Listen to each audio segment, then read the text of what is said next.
할렐루야. 우리 하나님의 말씀 함께 보도록 하겠습니다. 요한복음 20장 26절에서 30절까지 말씀입니다. 요한복음 20장 26절에서 30절.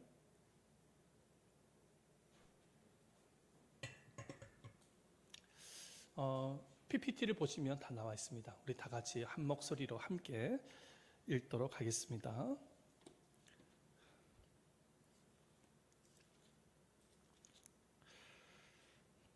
한 구절씩 함께 교독합니다. 여드레를 지나서 제자들이 다시 집 안에 있을 때에 도마도 함께 있고 문들이 닫혔는데 예수께서 오사 가운데 서서 이르시되 너희에게 평강이 있을지어다 하시고 도마에게 이르시되 내 손가락을 이리 내밀어 내 손을 보고 내 손을 내밀어 내 옆구리에 넣어보라. 그리하여 믿음 없는 자가 되지 말고 믿는 자가 되라. 도마가 대답하여 이르되 나의 주님이시요 나의 하나님이시니이다. 예수께서 이르시되 너는 나를 본고로 믿느냐? 보지 못하고 믿는 자들은 복되도다 하신다. 함께 읽겠습니다. 예수께서 제자들 앞에서 이 책에 기록되지 아니한 다른 표적도 많이 행하셨으나. 아멘. 할렐루야. 주님의 은혜가 여러분들 모두에게 충만하게 임하시기를 축원드립니다. 아멘. 어떤 교육기관에서 학생들을 대상으로 어떻게 학습을 하는 것이 학습 능률 향상에 도움이 되는지를 연구를 했다고 합니다.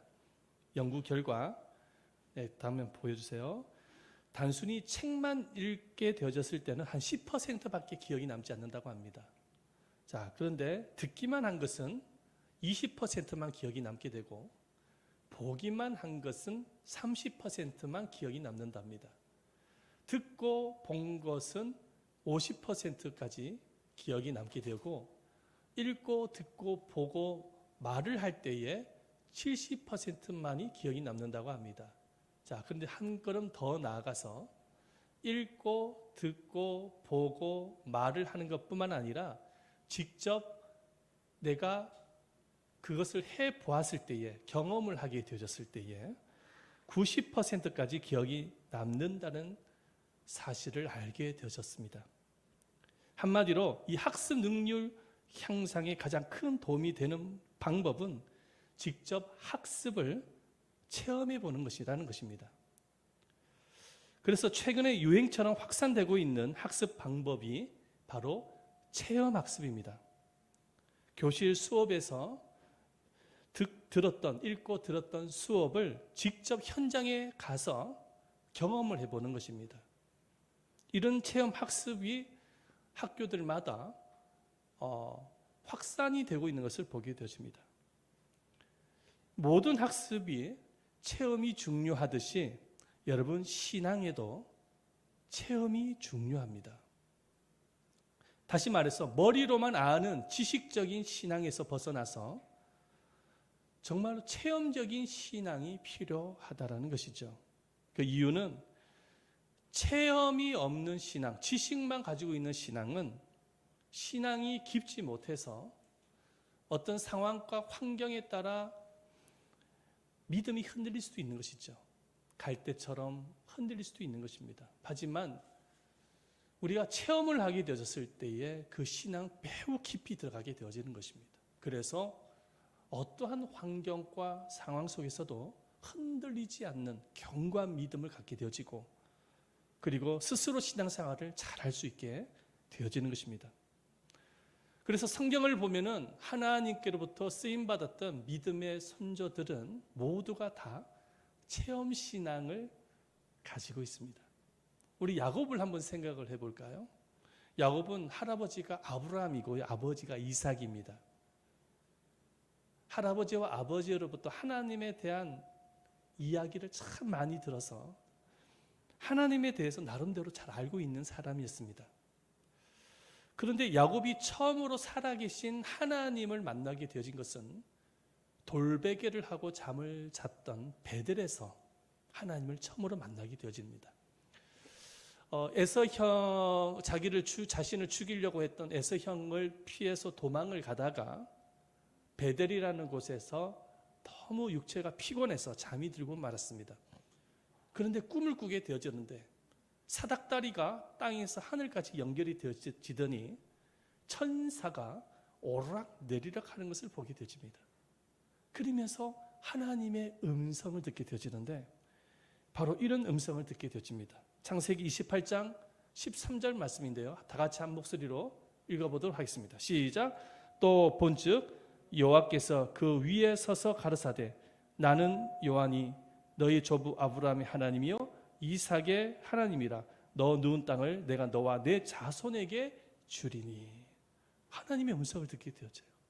단 한 번도 경험하지 못한 하나님의 음성을 듣게 되어지는 것입니다. 이 베델에서 하나님을 인격적으로 만나고 난 이후에 이 야곱이 할아버지와 아버지로부터 들었던 그 하나님이 나의 하나님이라고 고백을 합니다. 우리 말씀을 볼까요? 창세기 28장 21절 말씀입니다. 함께 읽어보겠습니다. 시작.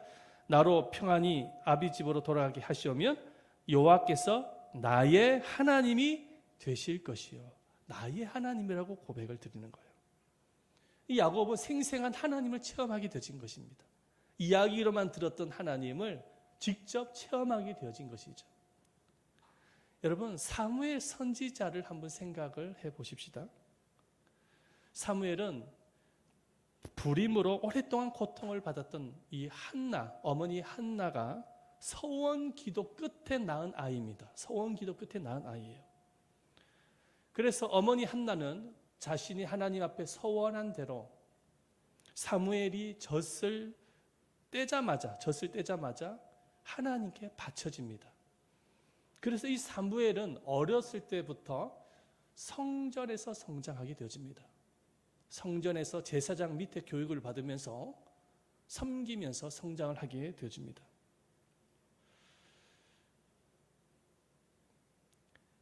자, 그런데 우리 말씀 보십시다. 사무엘상 3장 1절 말씀 함께 읽어보도록 하겠습니다. 시작. 아이 사무엘이 엘리 앞에서 여호와를 섬길 때는 여호와의 말씀이 희귀하여 이상이 흔히 보이지 아니하더라. 하나님을 어렸을 때부터 섬겼다라는 거예요. 그런데 놀라운 것은 이 아이 사무엘은 하나님을 알지 못했습니다.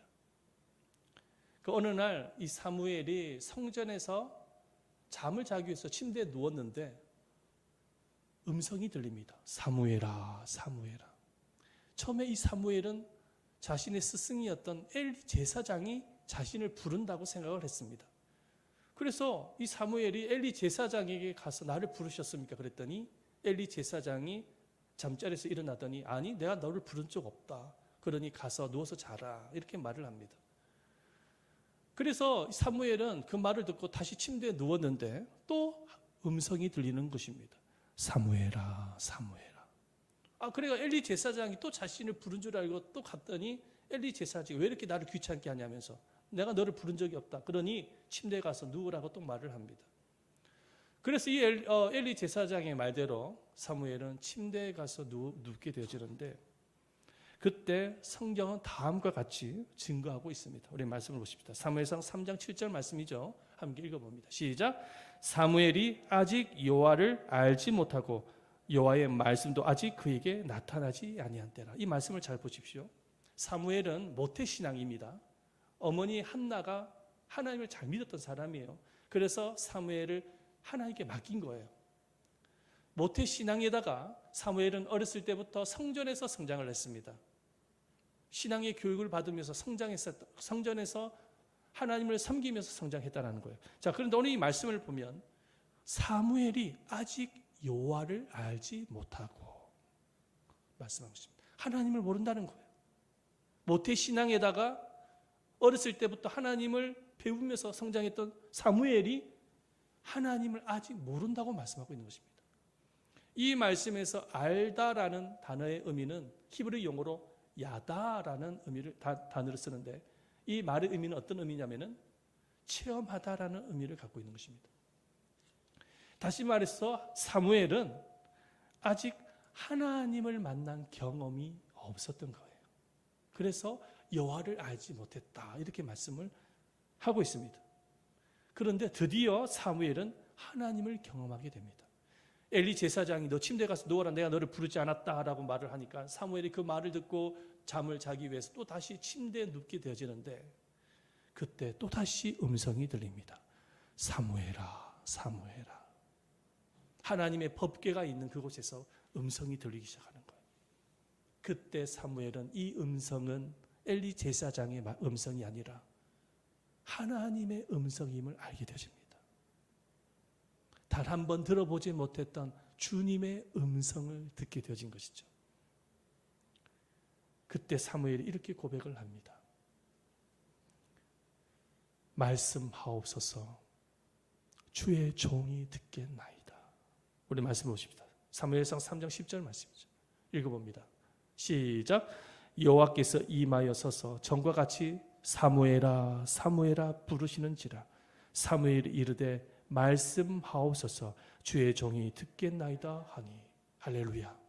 하나님의 음성을 듣고 반응을 하는 것이죠. 지식으로만 알고 있었던 하나님을 인격적으로 만나게 되어지는 그런 역사가 일어나고 있는 것입니다. 사무엘이 이렇게 하나님을 경험을 하고 난 이후에 사무엘 신앙에는 엄청난 변화가 일어납니다. 그래서 정말로 이스라엘 백성들로부터 존경을 받는 선지자로서의 역할을 감당하고 있는 것을 보게 되어집니다. 오늘 본문에 등장하는 예수님의 제자 도마도 마찬가지입니다. 예수님께서 부활하시고 난 이후에 제자들에게 나타나셨습니다. 그리고 자신의 부활의 모습을 직접 보여주셨습니다. 예수님의 부활을 목격했던 제자들은 그 자리에 없었던 도마에게도 예수님의 부활의 소식을 전하게 되어집니다. 그랬더니 도마의 반응을 한번 보십시오. 도마는 매우 이성적인 사람입니다. 이 사람의 특징이 뭐냐면 직접 눈으로 보거나 경험하지 아니하면 절대로 믿지 아니하는 아주 철저한 이성적인 사람입니다. 그래서 이 도마의 특징이 뭐냐니까 의심이 많아요. 다른 제자들이 예수님의 부활을 목격했다라고 증거를 하니까 도마가 뭐라고 고백을 하냐니까 나는 내 눈으로 예수님의 부활을 보지 않고서는 그리고 내 손가락으로 예수님의 손가발에 못자국에다가 손을 넣어보지 않고서는 나는 절대로 믿지 않을 것이다 라고 이야기를 합니다. 이렇게 이성적이었고 의심이 많았던 도마를 예수님은 너무나도 잘 아셨어요. 이 사람에게 가장 필요한 것이 뭔지를 알았어요. 그게 뭐냐면 바로 체험이었던 것입니다. 그래서 예수님께서 부활하신 예수님이 도마에게도 나타나십니다. 그리고 도마에게 이런 말씀을 전하십니다. 말씀 보십시다. 27절 말씀이죠. 함께 읽어봅니다. 시작. 도마에게 이르시되 내 손가락을 이리 내밀어 내 손을 보고 내 손을 내밀어 내 옆구리에 넣어보라. 그리하여 믿음 없는 자가 되지 말고 믿는 자가 되라. 예수님께서 직접 한번 체험해 보라는 것입니다. 내 손가락으로 못자국에다가 손을 집어넣어서 직접 몸소 체험해 보라는 거예요. 부활하신 예수님을 체험하고 난 이후에 도마의 고백이 달라집니다. 뭐라고 고백을 합니까? 나의 주, 나의 하나님이십니다 라고 고백합니다. 말씀 보십시다. 28절 말씀 함께 읽어보도록 하겠습니다. 다 같이 읽어봅니다. 시작. 도마가 대답하여 이르되 나의 주님이시요 나의 하나님이십니다. 여러분 이 고백은 대단한 고백입니다. 의심이 많았던 도마예요. 웬만하면 안 믿어요 이 사람. 그런데 입술에서 터져 나오는 거예요. 나의 주님이시요 나의 하나님이십니다. 이렇게 고백하는 거예요. 이러한 부활의 예수님을 경험을 하고 난 이후에 도마의 삶이 변화가 일어납니다. 어떻게 변화가 일어나냐니까 전례에 의하면 도마는 페르시아를 지나서 인도까지 가서 전도를 했다고 합니다. 인도. 그래서 오늘날의 인도에 가면은 힌두교 국가로 우리가 알고 있지만은 인도의 그 남부 지역으로 가게 되면 도마가 세운 교회가 있습니다. 도마가 개척한 교회들이 있어요. 근데 그 교회에서 지금까지도 소수 그리스도인들이 신앙생활을 하고 있다는 거예요. 그 그리스도인들이 바로 도마의 후예들입니다. 도마가 전한 복음의 후예들인 것이죠. 이 도마는 12제자 중에 가장 먼 곳까지 전도했던 사람 중에 한 사람입니다. 그리고 예수님께서 땅끝까지 복음을 증거하라라는 그 말씀에 순종하기 위해서 도마는 인도까지 가서 복음을 전했던 것입니다. 제자들 중에 가장 순종을 많이 했던 제자가 도마였다라는 거예요. 근데 이 도마는 마지막에 순교를 당할 때에 무릎을 꿇고 기도하는 자세에서 창에 찔려서 순교를 당했다고 합니다. 이 도마가, 의심이 많았던 이 도마가 순교적인 신앙을 가지게 되어진 계기가 뭐냐는 거예요. 의심이 많았던 도마가 순교적인 신앙을 가지게 되어진 계기가 무엇이냐는 거예요. 그 계기는 바로 부활하신 예수님을 만났기 때문입니다. 체험했기 때문에요. 머리로만 알고 있었던 그 예수님을 몸소 경험을 하였기 때문에 순교적인 신앙까지도 가지게 되었다는 것입니다. 그래서 이 체험 신앙의 유익을 살펴보면은요, 이 체험 신앙이 참 중요한 게 뭐냐면 우리에게 많은 유익을 주는 것입니다. 이 체험 신앙은 첫째로 한번 따라오십시다. 믿음을 견고하게 해줍니다. 한번 따라오십시다. 믿음을 견고하게 해줍니다. 믿음을 견고하게 해줘. 하나님을 체험할 때에 여러분들의 마음 속에 그 믿음을 견고하게 세웁니다. 견고해지는 것입니다. 사실 우리가 오랫동안 신앙생활을 한다고 하지만은 참 연약성이 많거든요. 사실은 환경에 따라서, 상황에 따라서 이 믿음이 흔들릴 때가 있어요. 죄성을 가지고 있는 사람인지라 여러 가지 어렵고 힘든 일을 만나게 되질 때 나도 모르는 사이에 이 믿음이 흔들릴 수 있는 것이 인간입니다. 자, 그런데 우리가 정말로 살아계신 하나님을 체험하게 되어졌을 때에 여러분들, 우리들의 믿음은 흔들리질 않습니다. 견고한 믿음의 뿌리 속에서 자라는 것입니다. 자, 둘째로 체험신앙을 갖게 되어지면 따라해 보십시다. 체험신앙은 헌신하게 한다. 헌신하게 합니다. 여러분, 사람은 보통 하나님과 교회 앞에 헌신하라고 하면 잘 안 합니다. 자신의 육체와 자기 자신을 위해서 또 세상 일에만 관심을 갖지, 솔직히 주의 일에 관심을 좀 가져주십시오라고 말을 하면 잘 못합니다. 그게 사람이에요. 자, 그런데 살아계신 하나님을 체험하게 되어질 때 스스로 자원하여서 헌신합니다. 도마처럼 순교적인 각오를 가지고 교회를 섬기고 자신의 시간, 재능, 물질 할 거 없이 온전히 주님의 나라를 위해서 몸 바쳐 헌신한 인생을 살아가게 되어집니다. 그 이유가 뭐냐면 바로 예수 그리스도의 십자가의 흔적을 갖고 있기 때문에 그렇습니다. 경험을 하기 때문에 그렇습니다. 체험신앙이 또 유익이 주는 것이 있습니다. 세 번째는 뭐냐면 바로 삶의 변화를 줍니다. 한번 따라해 보십시다. 삶의 변화를 준다. 삶의 변화를 주는 것입니다. 신앙생활을 해도요, 변화가 없는 사람들 많습니다. 교회를 오랫동안 다녀도 뭔가 달라진 모습이 보이질 않는 거예요. 믿음이 변화가 일어나고 성품이 변화가 일어나고 인격이 변화가 일어나고 삶의 변화가 일어나야 되는데 교회를 오랫동안 다닌다고 해서 변화가 일어나는 게 아니더라고요. 그런데 하나님을 체험하게 되어지면 삶의 변화를 경험하게 되어집니다. 신앙이 달라지고요. 신앙의 습관이 달라지고 살아가는 모습도 과거와는 완전히 180도로 달라진 모습으로 변화가 일어나는 것입니다. 과거에는 그렇게 성질을 잘 부렸던 사람도 하나님을 인격적으로 만나게 되어지면 그 성질이 다 고쳐지는 겁니다. 변화가 일어나는 거예요. 이렇게 체험신앙이라는 것은 우리 생활에 유익을 안겨다 주는 것이 참으로 많습니다. 하지만 지나치게 심리적인 체험만 의지하는 것은 위험한 신앙이 될 수도 있습니다. 왜냐하면 이 체험만 의지하게 되어졌을 때 이단처럼 신비주의에 빠질 수가 있어요. 신비주의 아시죠? 이단들이 주로 신비주의에 많이 이용을 해서 사람들을 현혹하지 않습니까? 신비주의에 빠질 수가 있습니다.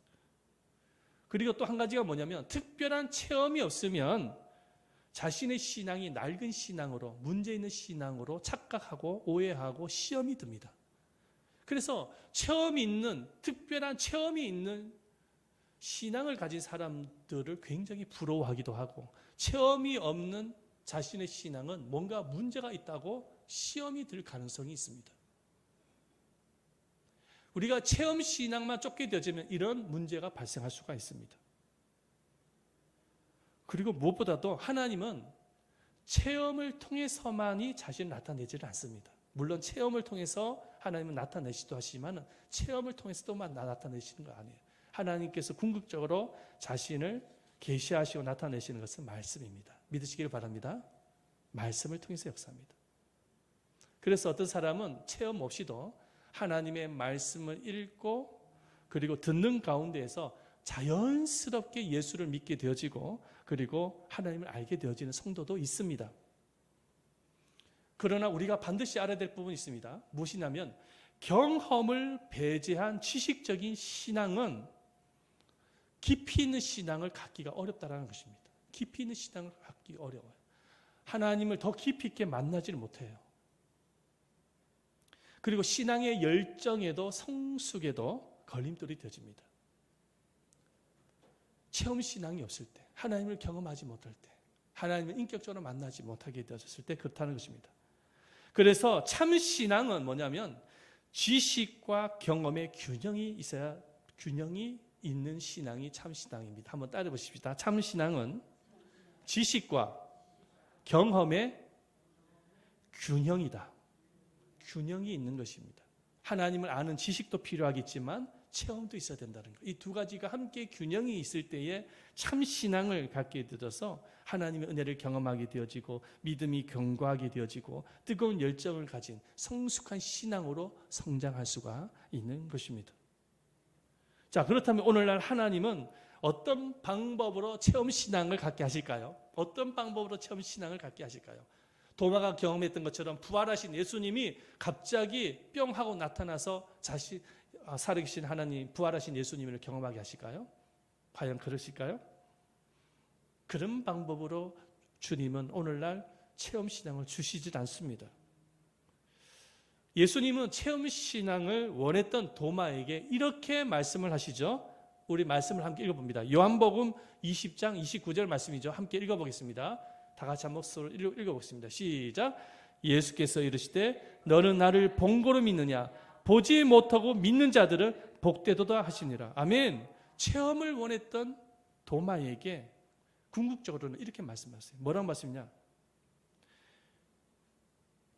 보지 않고 믿는 믿음이 무슨 믿음이라고요? 복된 믿음이라고 가르쳐 주십니다.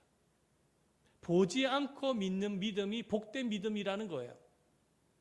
그래서 예수님은 부활하신 예수님이 하늘에 승천하시고 난 이후에는 자신을 직접 드러내질 않습니다.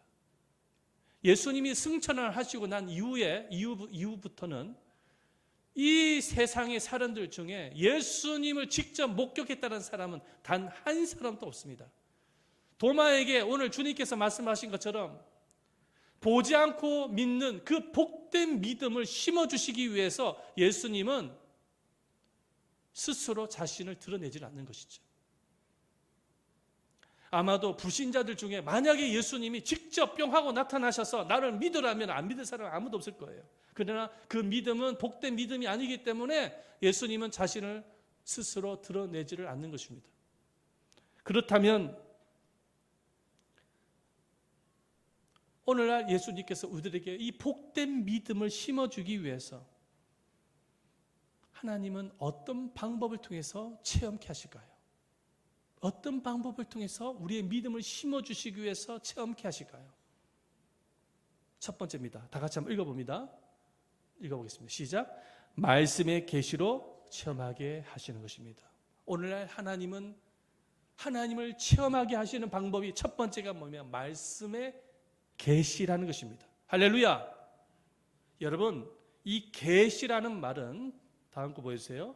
헬라어로 아포칼립토라는 단어를 사용합니다. 이 말은 뭐냐면 뚜껑을 열어서 보여주신다라는 의미를 갖고 있습니다. 다른 말로 표현한다면 하나님의 뜻을 깨달아 알게 된다는 의미가 계시라는 의미입니다.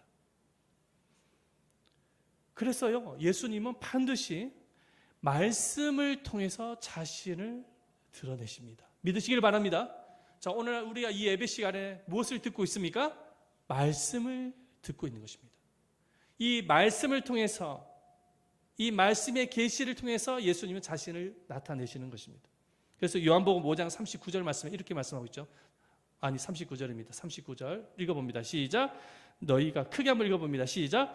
너희가 이 성경에서 영생을 얻는 줄 알고 성경을 상고하려니와 이 성경이 내게 대하여 증거하느니라. 아멘. 이 성경이 누구를 증거하고 있다고요? 예수님을 증거하고 있다는 거예요. 그래서 예수님은 이 말씀을 통해서 자신을 계시하시는 것입니다. 그래서 말씀을 읽고 듣고 묵상을 할 때 성령님은 이 말씀을 깨닫게 해주시고 이 예수님을 말씀을 통해서 만나게 해주시고 체험하게 해주시는 것입니다. 그래서 누구든지 말씀을 가까이 할 때에 영혼이 살아나는 역사가 일어나는 것이죠. 우리 말씀을 한번 읽어봅니다. 요한복음 5장 25절입니다. 다 같이 한 목소리로 읽어봅니다. 시작. 진실로 진실로 너희에게 이르노니 죽은 자들이 하나님의 음성을 들을 때가 오나니 곧 이때라. 듣는 자들이 살아나리라. 자, 듣는 자들이 뭐 하게 된다고요? 살아나리라. 말씀을 들을 때 어떤 일이 일어난다고요? 살아난다는 거예요. 내 영혼이 살아난다는 것입니다. 내 믿음이 살아난다는 거예요. 아멘. 말씀을 통해서 예수님이 자신을 체험케 하시기 때문에 그렇습니다. 그래서 체험 신앙을 갖기 위해서는 가장 먼저 말씀의 계시를 받아야 하는 것입니다. 사무엘 선지자가 잠을 자다가 하나님의 음성을 들었듯이 하나님의 음성을 들을 수 있어야 되는 것입니다. 말씀을 통해서 체험할 수 있어야 되는 거예요. 그럴 때 체험 신앙을 가질 수가 있는 것입니다.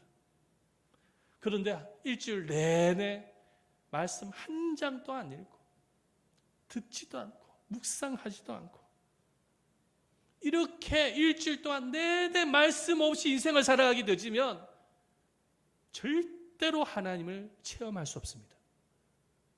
체험 신앙을 가질 수가 없는 것입니다. 어떤 목사님께서 어느 시골 교회에 부흥회를 인도하러 가셨습니다. 그런데 그 교회에는 연세가 많으신 집사님 한 분이 계셨는데 시중을 너무나도 목사님을 잘 들으시는 것입니다. 목사님께서 숙소에 있는데 매우 추운 겨울입니다. 목사님 드시라고 콜라를, 감기 걸리지 마시라고 콜라를 바글바글하게 끓여가지고 드리는 것입니다. 목사님께서 아주 맛있게 드시면서 감사를 표현합니다. 그런데 이 목사님께서 이 연세 많으신 집사님을 항상 지켜볼 때 성경을 날마다 끼고 다니면서 성경을 읽는 것을 보게 되집니다. 근데 성경을 읽는데 독특한 게 뭐냐면 성경은 다른 부분은 읽지 않고 자꾸 성경 속에 나오는 인물만 읽는 것입니다. 아브라함, 이삭, 야곱, 요셉 그것만 이름만 계속 읊조리면서 읽는 거예요. 그래서 목사님이 궁금해가지고 집사님에게 물어봅니다.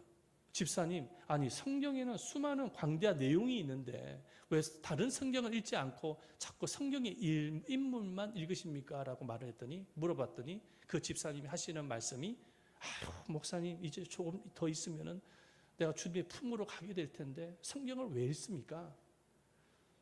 천국에 가게 되어지면은 아브라함, 이삭, 야곱이라는 사람을 만나게 되어지는데 적어도 이 사람 이름 정도는 알고 가야 그 사람이 아는 척이라도 하지요. 왜 읽습니까? 그렇게 말을 했다는 것입니다. 재미있는 유머지만 할렐루야.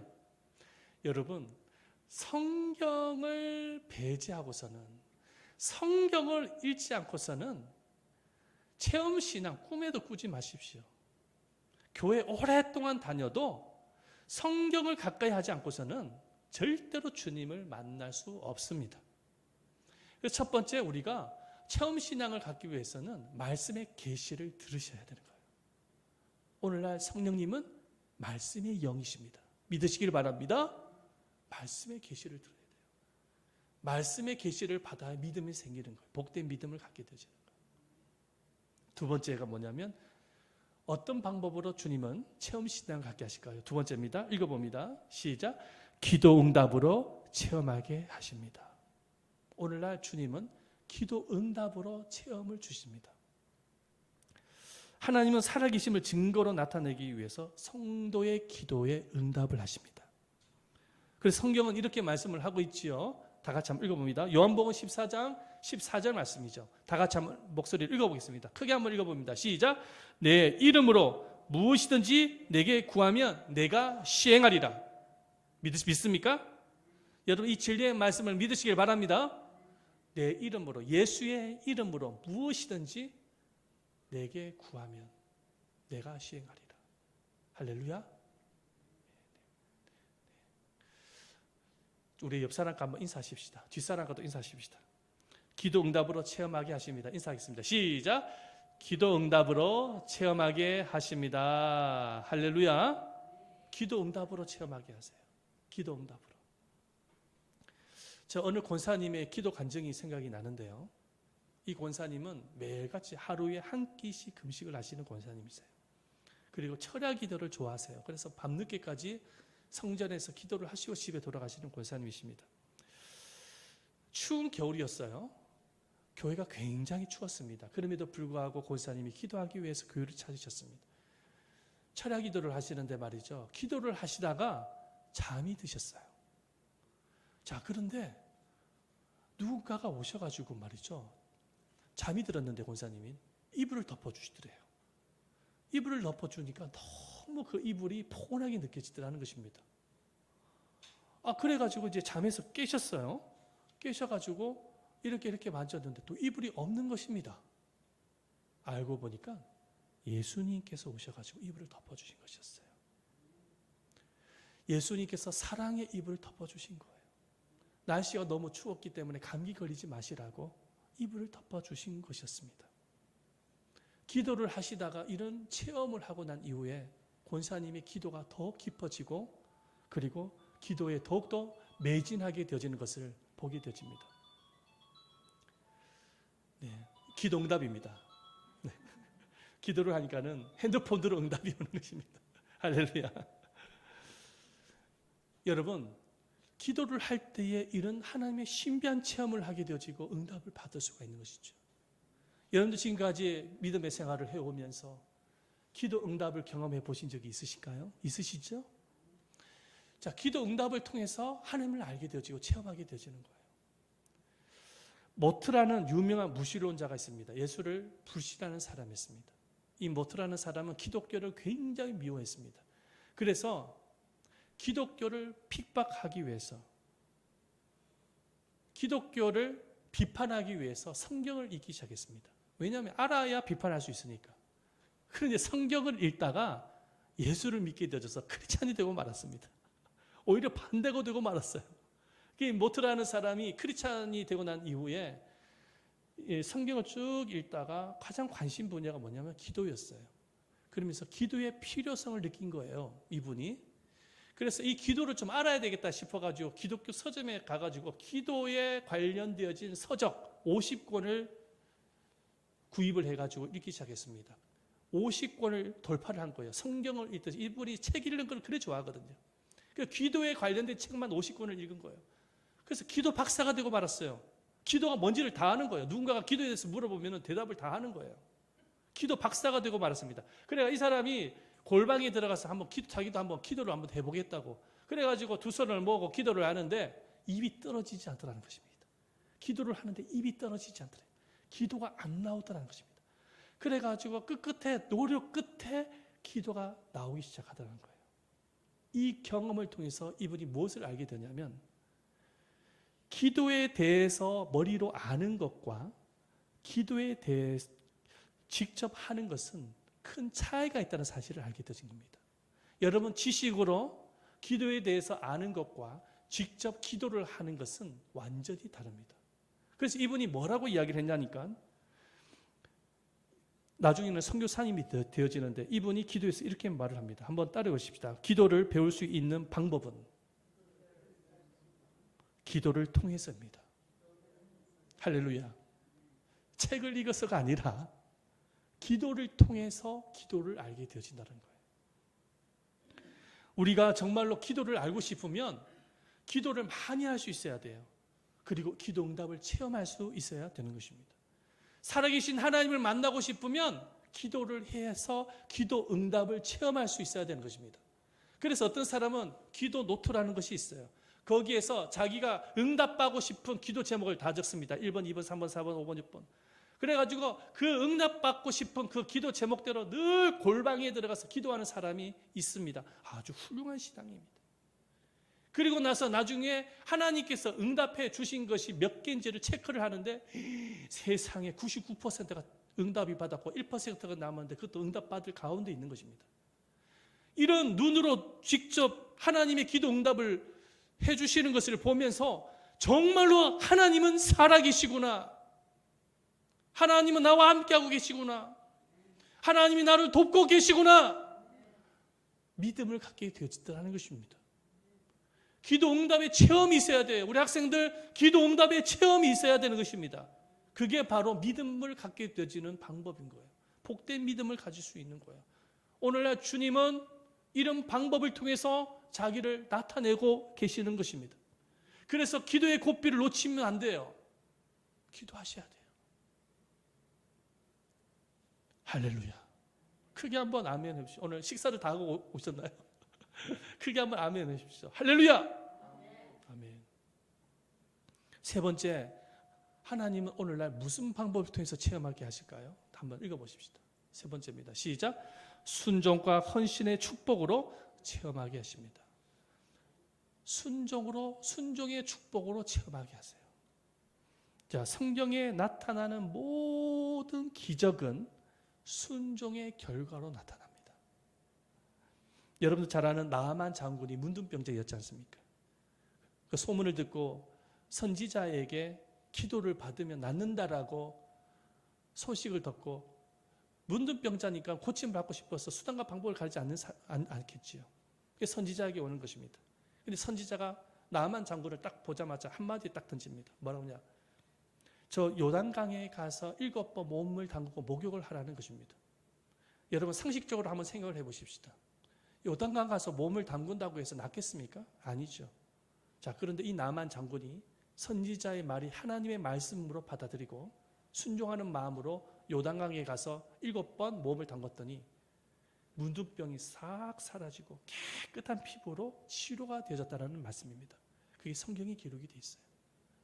예수님께서 연회장에 참석을 하셨는데 포도주가 떨어지고 말았어요.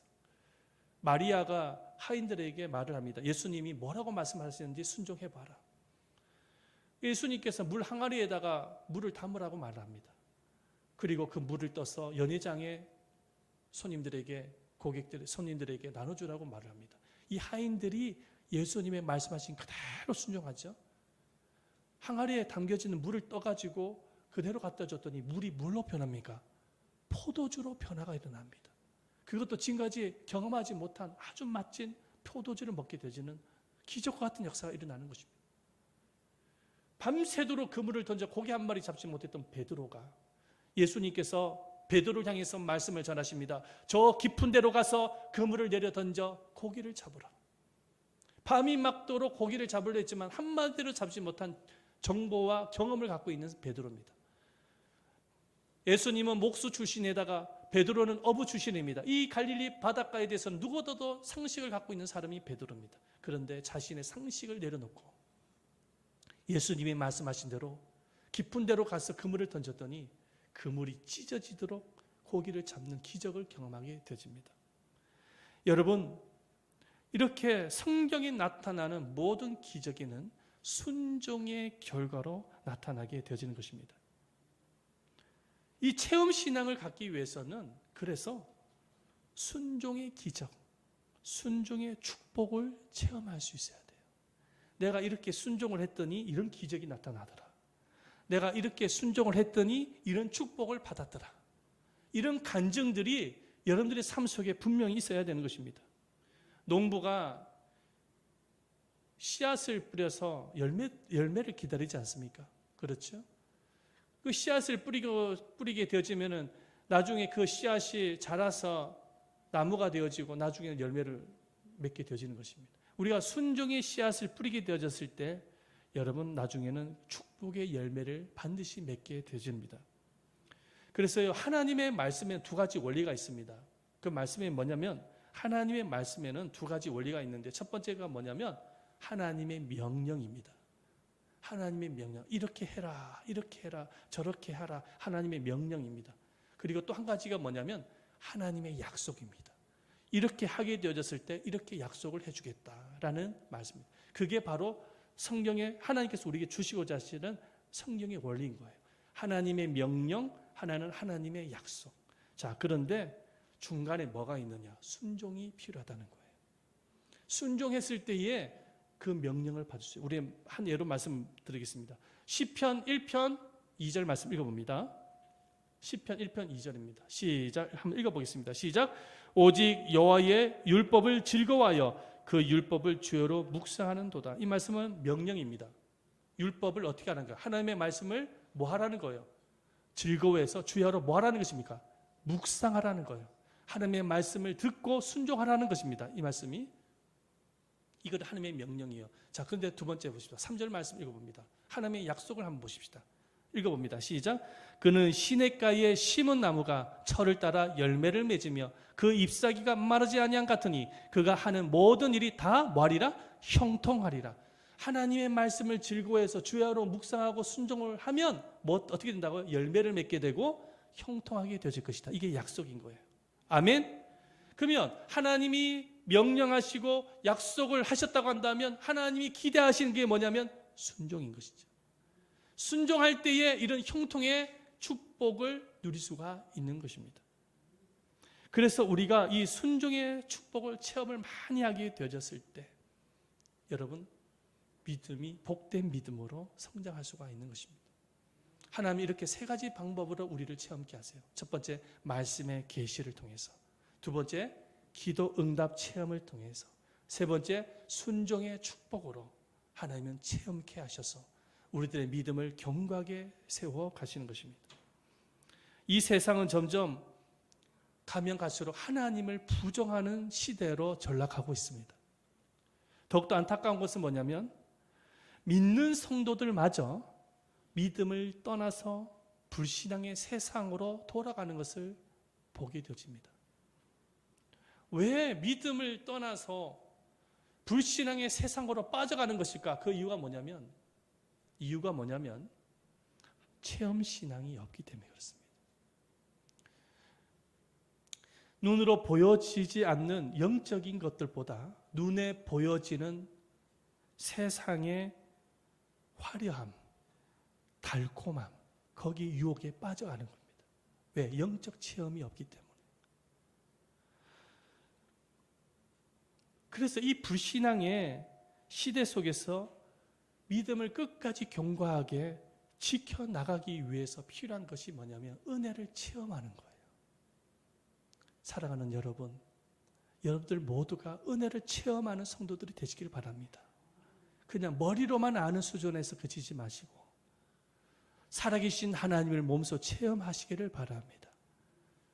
정말로 체험을 위해서 믿음의 수고와 노력을 다하는 여러분 되십시오. 반드시 하나님께서는 말씀의 계시를 통해서 기도 응답을 통해서 순종의 축복을 통해서 살아계신 하나님을 나타내시고 만나게 하시고 체험케 하실 것입니다. 아멘. 그래서 우리들의 신앙이 정말로 뜨겁고 열정 있는 신앙, 정말로 정지된 신앙이 아니라 성장하고 성숙한 신앙이 되시기를 예수님의 이름으로 축원드립니다. 우리 함께 다 같이 통성으로 기도하십시다. 기도할 때에 살아계신 하나님, 정말로 우리가 믿음의 생활을 할 때 하나님을 체험하기를 원합니다. 말씀의 계시를 통해서, 기도 응답을 통해서, 순종의 축복을 통해서 하나님을 체험하기를 원합니다. 지식적인 신앙이 아니라 체험적인 신앙을 가질 수 있도록 도와달라고 우리 한번 이 시간에 주여 삼창하면서 통성으로 기도하도록 하겠습니다. 기도하겠습니다. 주여, 주여.